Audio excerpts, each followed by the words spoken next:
Fils et du Saint-Esprit. Amen. Les bénis de mon Père.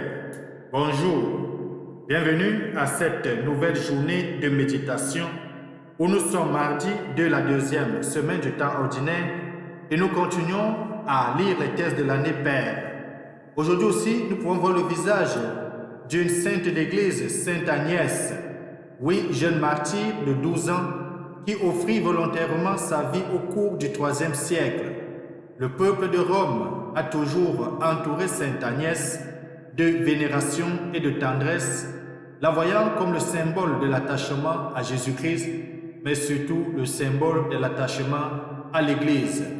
Eh bien, de mon Père, aujourd'hui, nous aurons donc deux textes pour notre méditation. Nous allons continuer la lecture du livre de Samuel, au chapitre 16, les versets 1 à 13, dans lequel Samuel va donner l'onction à David au milieu de ses frères. Et l'Esprit du Seigneur va s'emparer du roi David. Eh bien, de mon Père, nous avons vu hier comment le Seigneur avait rejeté Saoul et envoyé Samuel à la recherche d'un nouveau roi. Et on va dire que David, avec les beaux yeux, et il avait les cheveux roux, dont le Seigneur choisit ce qui est beau pour lui, mais aussi pour le service de son royaume. Et c'est pour cela que le psaume 88, qui va nous permettre de méditer ce matin, va dire « J'ai trouvé David, mon serviteur ». Et ensuite, les bénis de mon Père, nous allons aussi méditer avec l'évangile de Jésus-Christ selon saint Marc au chapitre 2, les versets 23 à 28 ce matin, dans lequel Jésus-Christ va dire que le sabbat a été fait pour l'homme et non l'homme pour le sabbat. Vous les bénis de mon Père, le sabbat c'est au service de l'homme et non l'homme au service de la loi. La loi c'est au service de l'homme, la prescription c'est au service de l'homme et non l'inverse. Tournons nos sens à l'intérieur. Apprêtons les différents textes de méditation d'aujourd'hui. Nous souhaitons encore une fois de plus joyeux anniversaire à ceux qui célèbrent leur anniversaire ce matin, mais nous avons aussi une mémoire pieuse pour tous ceux qui nous ont laissés au courant de ces 24 heures. Bienvenue.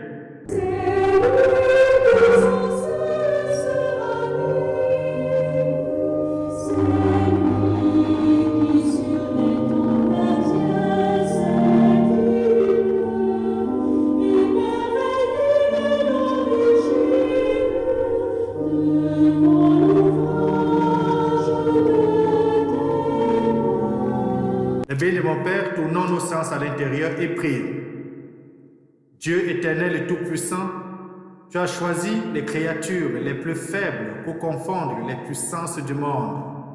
Tandis que nous célébrons l'anniversaire de martyre de Sainte Agnès, accorde-nous d'imiter sa fermeté dans la foi. Nous t'avons prié par Jésus-Christ, ton Fils bien-aimé, lui qui vit règne avec toi, Dieu maintenant et pour des siècles et des siècles. Amen. Nous disons aussi bonne fête à tous les Agnès, à Marie-Agnès, à Montréal, à Maman Agnès en Côte d'Ivoire et aux autres Agnès. Et ouvrons les bénis de mon Père, nos Bibles au texte de 1 Samuel chapitre 16, les versets 1 à 13. Ensuite, méditons le psaume 88 et ensuite nous allons écouter Marc chapitre 2, les versets 23 à 28. Bonne méditation.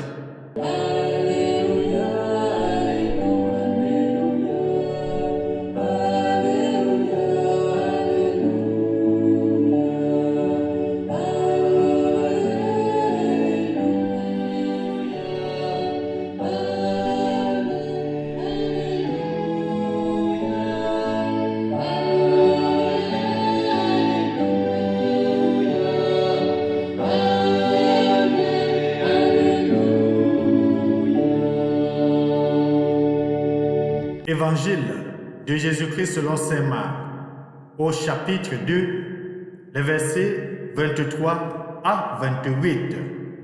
Un jour de sabbat, Jésus marchait à travers les champs de blé, et ses disciples, chemin faisant, se mirent à arracher les épis. Les pharisiens lui disaient « Regarde ce qu'ils font le jour du sabbat. Cela n'est pas permis. » Et Jésus leur dit « N'avez-vous jamais lu ce que fit David lorsqu'il fut dans le besoin et qu'il eut faim, lui-même et ceux qui l'accompagnaient, au temps du grand prêtre Abiathar?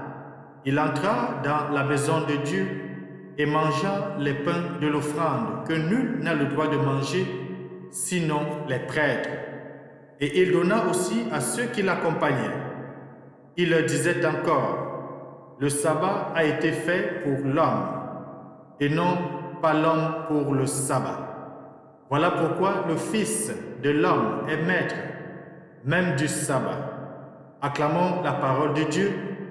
Louange à toi, Seigneur Jésus-Christ.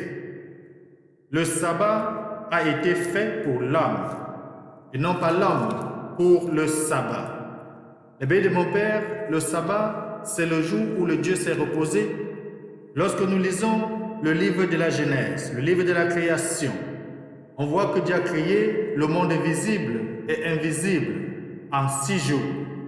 Et le 7e jour, il s'est reposé. Et lorsqu'on va aller dans le livre de Lévitique pour voir les commandements donnés à Moïse, on va dire dans le 10 commandements, tu honoreras le jour du Seigneur. Et les textes vont prescrire très clairement que le jour du Seigneur, c'est justement le jour où Dieu s'est reposé, qui est le 7e jour de la création.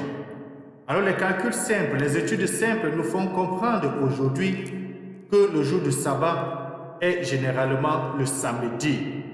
Mais le bien de mon Père, nous savons aujourd'hui que le jour du sabbat a été presque remplacé par ce qu'on appelle le jour du Seigneur. Le jour du Seigneur, le premier jour de la semaine, qui est dimanche, le jour où le Christ est ressuscité d'entre les morts, est devenu le jour par excellence pour aller à la rencontre de Dieu. Mais le bien de mon Père, dans la pratique de notre foi, nous sommes appelés chacun et chacune à aller à la rencontre de Dieu à chaque instant de notre vie, à chaque jour de notre vie, à chaque moment de notre vie, et non attendre un jour spécifique. C'est cela le fait que le Christ nous invite à entrer dans cette liberté de l'amour.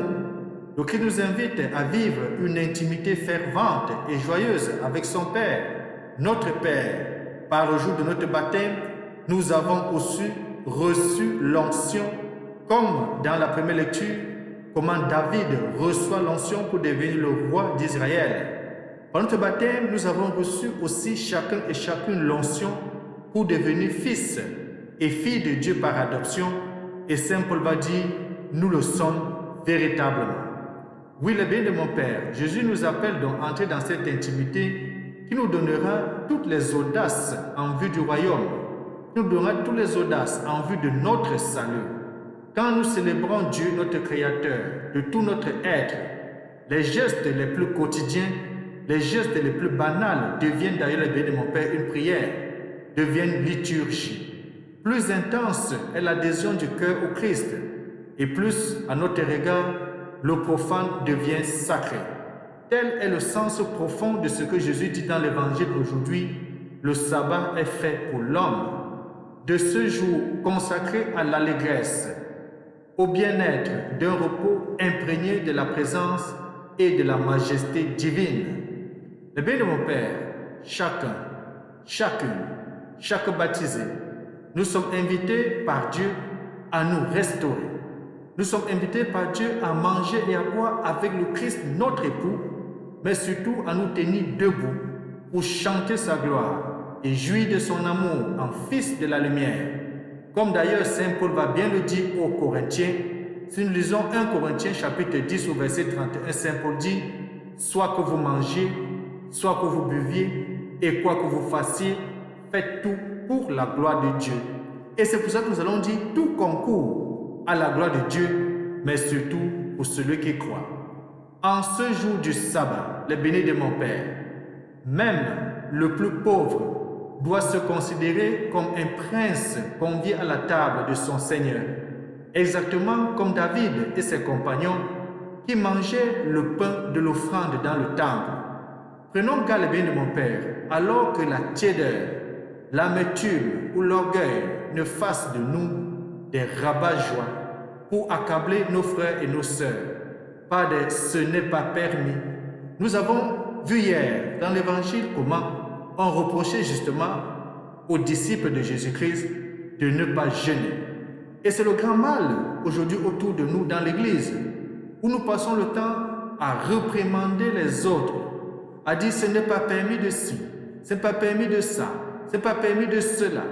Je ne suis pas en train de dire qu'il ne faut pas respecter les prescriptions de la Bible, encore moins de respecter les prescriptions de l'Église. Ce n'est pas de cela qu'il s'agit. Au lieu de nous ériger en juges de nos frères et sœurs, au lieu de nous ériger en directeurs de conscience de nos frères et sœurs, nous ferons mieux de ne pas devenir des pieds d'achoppement pour eux. Nous ferons mieux plutôt de les accompagner, de les aider, de les soutenir dans leur cheminement que de devenir des juges impitoyables pour nos frères et pour nos sœurs. C'est de ça qu'il s'agit. Toutes les paroles de guérison du Christ que nous avons vues dans la Bible, tout ce qu'il fait opère la faveur et la ferveur.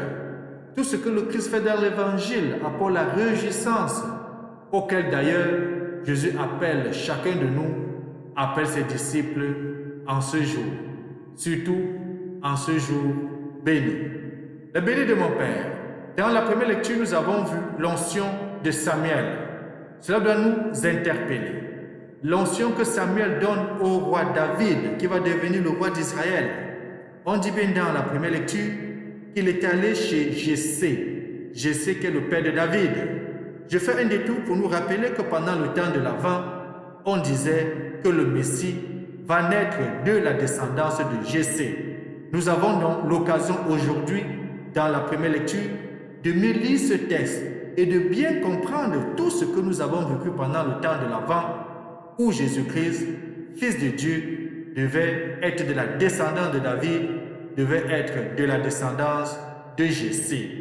Que Dieu Tout-Puissant nous aide aujourd'hui à nous familiariser à la parole de Dieu, qui nous bénisse et nous garde, lui qui est Père, Fils et Saint-Esprit. Amen. Bonne journée.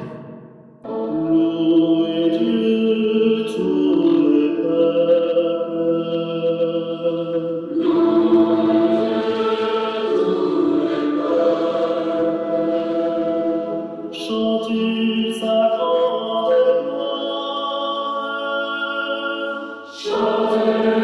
gloire.